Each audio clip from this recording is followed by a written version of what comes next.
Halo, selamat pagi semuanya anak didik kami kelas 87. Bagaimana kabarnya anakku, sehat? Oke, harapan kita semua semoga semua dalam keadaan sehat selalu dan yang pasti tetap semangat. Oke. Anak didik kami kelas 87, pada pagi hari ini kita kembali bertemu dalam pembelajaran virtual kita, tepatnya dengan saya Pak RC Jabat dalam mata pelajaran prakarya. Baik, anak didik kami, pada pagi hari ini pertemuan kita akan membahas topik manipulasi sistem teknologi, informasi, dan komunikasi.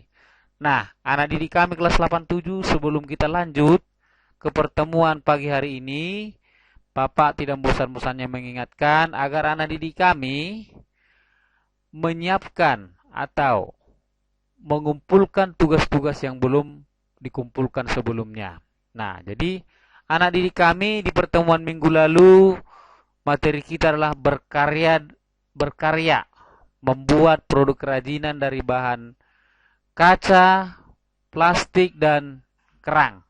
Nah, mudah-mudahan anak didik kami sudah menyelesaikan tugas yang saya berikan minggu lalu, yaitu membuat produk kerajinan dari salah satu bahan tadi. Boleh dari kaca, boleh dari plastik, boleh dari bahan kerang. Intinya dibuat salah satunya. Baik, anak didik kami, itu yang pertama Pak ingatkan, bagi yang belum kumpulkan tugas, segera dikumpulkan anakku. Jangan ditumpuk-tumpukkan, nanti kewalahan kamu. Kemudian yang kedua anak didik kami, Bapak berharap semua sudah mengisi absen. Jadi jangan pula nanti lupa mengisi absen anakku ya. Baik, anak didik kami, ya, itu sedikit arahan dari Bapak. Sekarang kita lanjut materi kita, yaitu manipulasi sistem teknologi informasi dan komunikasi. Nah, anak didik kami kelas 87 bicara tentang manipulasi. Apa itu manipulasi? Jadi nakku, manipulasi itu adalah rekayasa. Bisa dikatakan juga ini sebagai modifikasi, pengembangan ya. Pengembangan apa? Sistem. Nah, jadi kalau dikatakan sistem, berarti ini adalah merupakan komponen-komponen ataupun kita katakanlah ini elemen-elemen yang saling berkaitan satu sama lain. Dikatakan saling berkaitan, berarti antara bagian yang satu dengan bagian yang lainnya itu harus bekerja sama agar dapat mencapai suatu tujuan. Nah, kemudian anak didik kami, teknologi. Jadi kalau kita bicara teknologi berarti kita bicara tentang alat. Alat yang dapat mempermudah pekerjaan kegiatan kita sehari-hari. Ya. Jadi anak didik kami sudah membuat produk kerajinan dari bahan kaca ataupun plastik ataupun kerang, itu tentu membutuhkan alat. Apakah itu pisau atau kita katakan alat pemotong jenis lainnya, itu merupakan teknologi nakku ya. Teknologi. Nah, kemudian informasi. Nah, informasi ini adalah merupakan hasil pengolahan data menjadi informasi yang bermakna, yang dapat membantu pekerjaan kita. Ya, sekali lagi saya ulangi, informasi itu adalah hasil pengolahan data menjadi informasi. Nah, informasi itu nanti kita gunakan untuk menyelesaikan pekerjaan kita. Contohnya datanya apa gitu. Contohnya data kamu, ada data biodata. Nah, biodata itu nanti bolehlah diolah menjadi informasi, contoh menjadi informasi absensi. Boleh juga informasi untuk guru untuk membuat daftar penilaian dan seterusnya. Kemudian komunikasi nakku. Nah, apa itu komunikasi? Komunikasi adalah merupakan proses tukar menukar informasi. Ya, proses tukar menukar informasi yang dilakukan oleh dua pihak atau lebih. Berarti di sana ada pihak pengirim, ada pihak penerima, ya. Jadi pihak pengirim dan pihak penerima itu berkomunikasi menggunakan teknologi. Berarti ini tidak langsung kan begitu nak ya? Tidak langsung. Nah, jadi komunikasi itu melibatkan komunikator atau yang menyampaikan informasi dan melibatkan yang menerima informasi, komunikan. Jelas anakku ya? Itu sedikit kita kupas mengenai topik kita pada pagi hari ini. Nah, sekarang kita teruskan apa yang menjadi tujuan pembelajaran kita pada pagi hari ini. Nah, anak didik kami ada 2 poin. Yang pertama, harapannya adalah agar anak didik kami dapat memahami definisi teknologi informasi dan komunikasi. Nah, tadi memang sudah disinggung di topik. Nah, teknologi, informasi, dan komunikasi. Nah, jadi sedikit saya ulang kembali. Teknologi tadi saya katakan alat untuk mempermudah kegiatan manusia. Nah, jadi dengan teknologi ini juga kita bisa mudah mencari informasi, ya. Kita bisa mudah mencari informasi atau mengakses informasi. Dengan teknologi ini juga kita mudah berkomunikasi. Kita mudah berbagi informasi. Jadi pada prinsipnya teknologi itu adalah mempermudah, ya. Itu ya, paham adik kami ya. Nah, ini tujuan yang diharapkan untuk tercapai pada pagi hari ini. Kemudian yang kedua, siswa dapat mengidentifikasi macam-macam teknologi informasi. Artinya nanti kamu akan dapat mengenal berbagai alat-alat untuk akses informasi, ya. Ya, itu dia.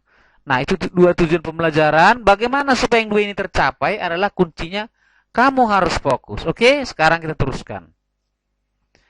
Baik, anak didik kami, kita bahas dulu pengertian teknologi informasi dan komunikasi. Oke, ini sudah cukup jelas tadi ya. Jadi di sini katakan teknologi informasi merupakan sarana pengolah dan pendistribusi informasi secara digital. Ya, benar ya. Jadi dengan teknologi informasi kita bisa mengolah informasi, kita bisa mengolah data menjadi informasi, kemudian mendistribusikan informasi secara digital. Nah, jadi informasi inilah yang tadi dipertukarkan dengan menggunakan alat komunikasi. Nah, teknologi komunikasi merupakan sarana atau media yang dapat mengirim dan menerima kabar. Ya, inilah informasi tadi. Jadi informasi yang kita pertukarkan dalam komunikasi itu berupa pesan, ya, berupa gambar, berupa video. Inilah yang kita pertukarkan. Ya, tentu memang komunikasi tadi itu dilakukan oleh 2 orang atau lebih. Ya, tentu kalau di sini dia menggunakan teknologi berarti secara tidak langsung atau menggunakan alat. Ya, apakah menggunakan yang namanya handphone ataupun komputer? Oke, nanti juga akan kita bahas. Oke, sekarang kita teruskan. Oke, macam-macam teknologi informasi dan komunikasi. Ya, saya ulang kembali nih, saya ingatkan nih. Teknologi untuk akses informasi, komunikasi dengan teknologi untuk berbagi informasi. Ya, jadi peran teknologi itu dalam akses informasi sangat tinggi. Dalam komunikasi pun sangat tinggi karena untuk melakukan yang namanya proses berbagi informasi menggunakan teknologi itu ya. Itu dia. Nah, yang pertama ada sistem komputer. Jadi alat yang pertama yang dapat kita gunakan untuk akses informasi itu komputer. Atau alat yang dapat kita gunakan untuk berbagi atau berkomunikasi itu komputer. Nah, sistem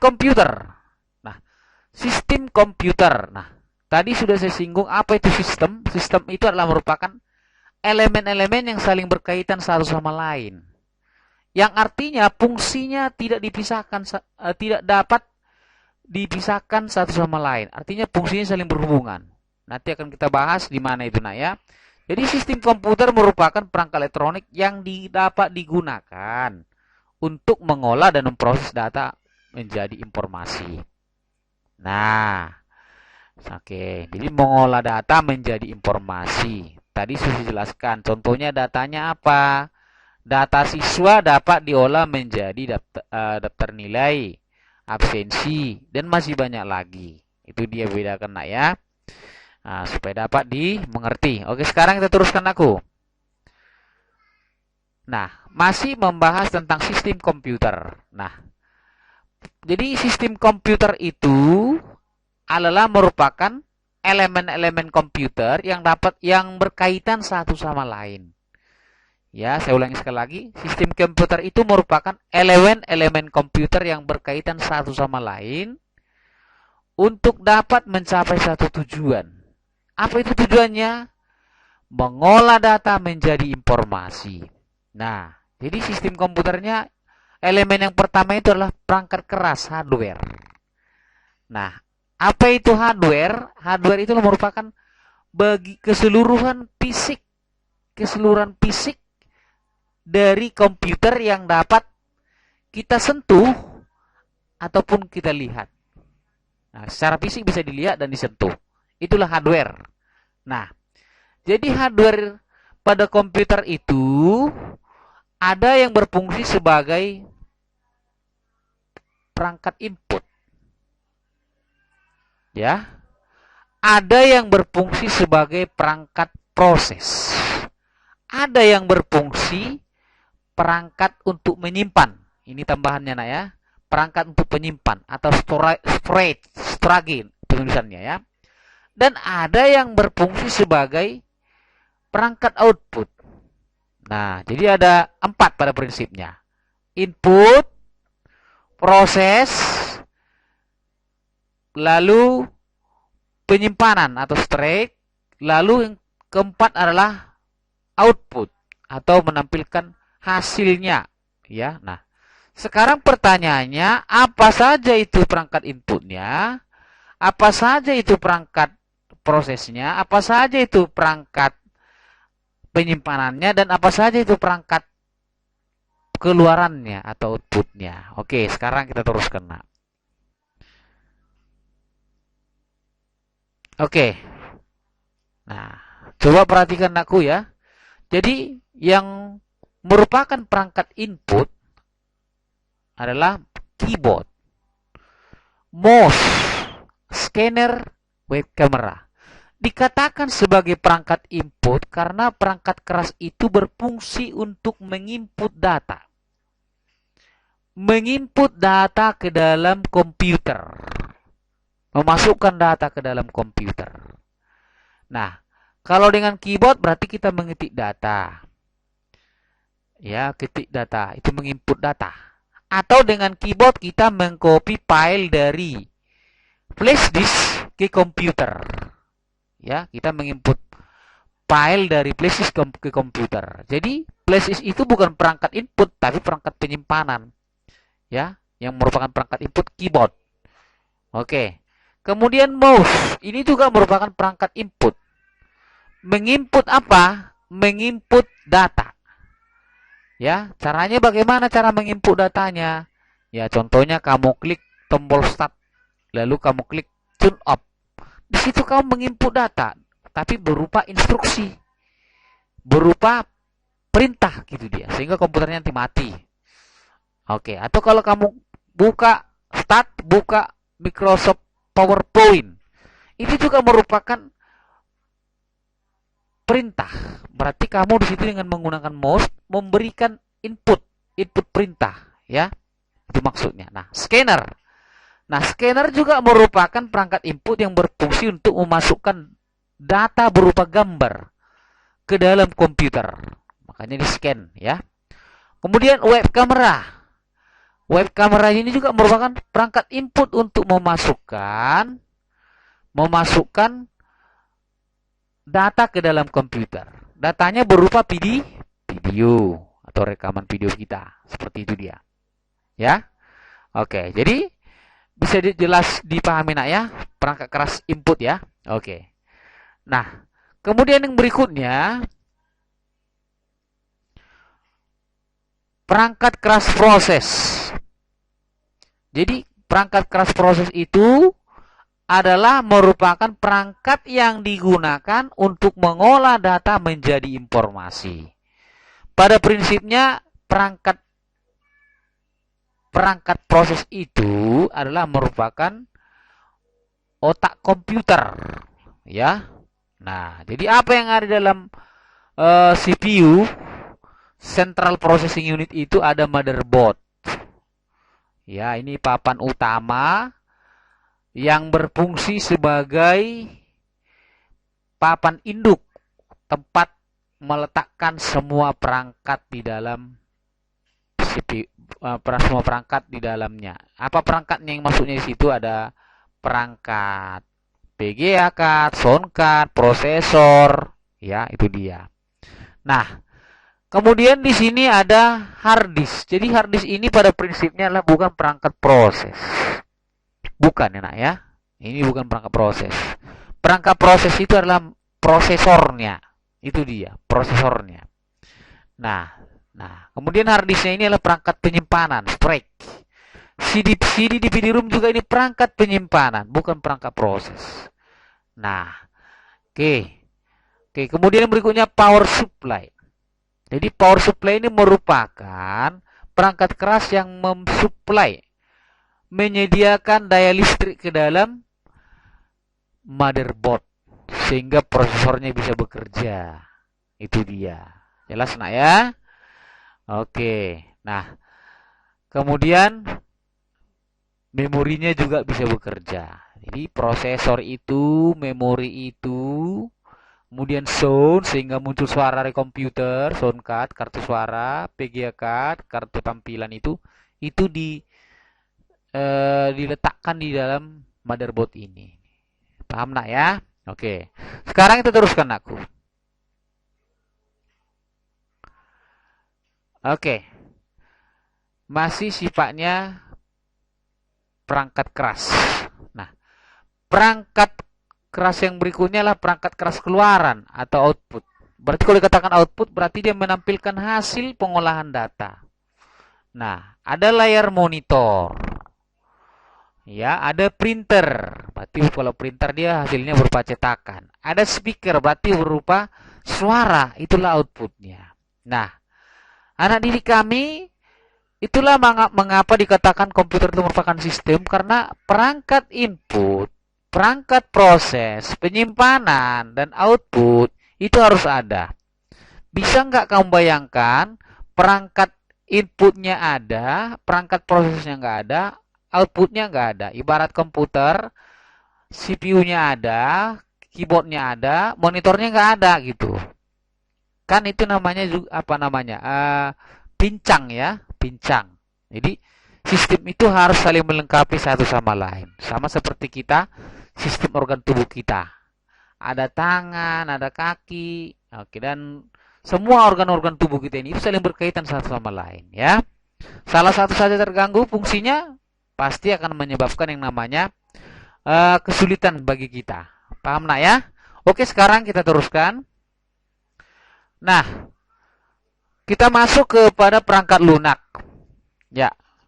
Kalau tadi kita bicara hardware, fisiknya komputer, kalau ini kita perangkat lunak. Kalau perangkat lunak ini, nak, apa itu perangkat lunak atau software ini? Perangkat lunak atau software adalah merupakan ya, kumpulan instruksi yang digunakan untuk menjalankan komputer. Saya ulangi sekali lagi, kumpulan instruksi yang dapat digunakan untuk menjalankan komputer. Nah, jadi software ini ada dua. Di sini kita bahas, ada dia perangkat lunak sistem atau sering disebut sistem operasi. Ya, contohnya Windows, Macintosh, dan Linux. Yang kedua ada perangkat lunak aplikasi, misalnya Microsoft Office, ada Photoshop, dan Internet Explorer. Nah, jadi perangkat utama yang harus ada itulah sistem operasinya gitu. Kemudian baru perangkat lunak aplikasinya. Paham nak ya? Oke, sekarang kita teruskan. Oke, ini contoh perangkat lunak sistem operasinya Windows 10 ya. Windows 10. Nah, mungkin tidak asing kalau boleh kamu lihat di laptopmu. Nah, ini pasti ada ya kalau menggunakan Windows 10. Nah, kemudian ada kita bahas sistem komunikasi. Kalau tadi kita bahas sistem komputer. Nah, ini kita bahas adalah sistem komunikasi. Nah, artinya ini perangkat-perangkat telekomunikasi. Ya, oke ya. Perangkat-perangkat telekomunikasi. Nah, di sini ada telepon, handphone, oke ya. Nah, jadi ada faksimiles ya. Oke, ini merupakan sistem komunikasi ya. Oke. Ada radio, televisi, telepon seluler. Nah, ini sistem komunikasi. Jadi sistem komunikasi itu adalah merupakan elemen-elemen dari komunikasi yang saling berhubungan satu sama lain. Ya, oke, memang harus ada unsur komunikasinya pengirim, penyampai, pengirim informasi maksud saya di sini. Ada alat komunikasinya, kemudian ada penerima informasinya. Nah, jadi jelas aku ya. Oke. Nah, oke. Kita bahas yang berikutnya, jaringan. Ada server. Jadi server ini nak merupakan komputer utama yang menyimpan semua data yang dikirim oleh komputer klien. Jadi contohnya ini data-data kita itu kita katakanlah kita punya handphone, ada kartu, tentu kartu tadi ada nomor kakak kita, ada nama kita dan seterusnya itu semua tersimpan di servernya perusahaan telekomunikasi. Tergantung kartu apa yang kamu gunakan. Apakah Telkomsel, Excel, dan lain sebagainya. Nah, klien itu adalah merupakan komputer komputer pengguna ataupun komputer pemakai, ya, itu dia. Kemudian ada perangkat router. Ini untuk mengatur traffic lintas data dalam jaringan supaya pengiriman datanya dapat berjalan dengan lancar. Modem. Jadi perangkat modem ini untuk saat ini mungkin sudah agak sulit ditemukan ya, karena mengingat sekarang ini menggunakan telepon seluler atau smartphone sudah bisa langsung mengakses internet. Dan juga bisa kita gunakan fasilitas hotspot. Ya, jadi dengan handphone kita bisa berbagi koneksi internet. Jadi modem ini sudah mulai kurang diminati ya. Jadi apa itu kepanjangan modem? Modulator demodulator. Ya, jadi fungsinya mengubah sinyal digital menjadi analog atau sebaliknya. Baik anak didik kami, oke, sebelum kesimpulan, jadi apa yang menjadi kaitan materi kita pada pagi hari ini dengan mata pelajaran prakarya? Teknologi informasi, komunikasi, ya, adakah kaitannya? Ya, jelas ada gitu. Nah, apa yang menjadi kaitannya? Nah, kaitannya adalah dengan teknologi informasi dan komunikasi. Ya, kita tentu bisa mencari berbagai sumber-sumber referensi untuk membantu kita dalam melakukan yang namanya pembuatan produk kerajinan. Itu dia. Ya, itu dia. Jadi teknologi informasi dan komunikasi ini itu diimplementasikan atau diterapkan dalam semua bidang. Nah, itu supaya anak didik kami pahami. Jadi kemarin itu ada sebuah penugasan buat produk kerajinan. Ya, tentu untuk mempermudah kamu kan juga menggunakan teknologi internet. Sehingga dari situ kamu mendapat suatu pengalaman yang berharga. Ya. Nah, jadi itu kaitannya anakku ya. Itu kaitannya. Nah, apa yang menjadi kesimpulan pembelajaran kita pada pagi hari ini, nakku? Ada dua poin. Yang pertama, teknologi informasi adalah sarana pengolah data menjadi informasi dan mendistribusikan informasi secara digital. Ya. Kemudian yang kedua, teknologi komunikasi adalah sarana atau perangkat yang dapat digunakan untuk mempermudah proses komunikasi dalam mempertukarkan informasi baik berupa suara, gambar ataupun video. Jadi pada prinsipnya nakku, untuk dapat mengakses informasi kita butuh teknologi. Untuk dapat berkomunikasi kita butuh teknologi. Jadi tujuannya hanya satu, adalah dengan teknologi informasi mudah didapat. Kemudian dengan teknologi informasi dapat kita komunikasikan dengan mudah. Ya, dengan menggunakan alat-alat telekomunikasi tadi. Baik anak didik kami, saya rasa sudah jelas sekali penjelasannya. Terima kasih nakku buat pagi hari ini. Senang sekali melalui media pembelajaran ini saya menjelaskan materi ini. Mudah-mudahan anak didik kami dapat mengulang-ulang ini lagi supaya semakin paham. Baik anak didik kami, Nanti akan ada tugas evaluasi, silakan dikerjakan, nakku. Oke? Terima kasih, selamat pagi. Sampai jumpa, nakku.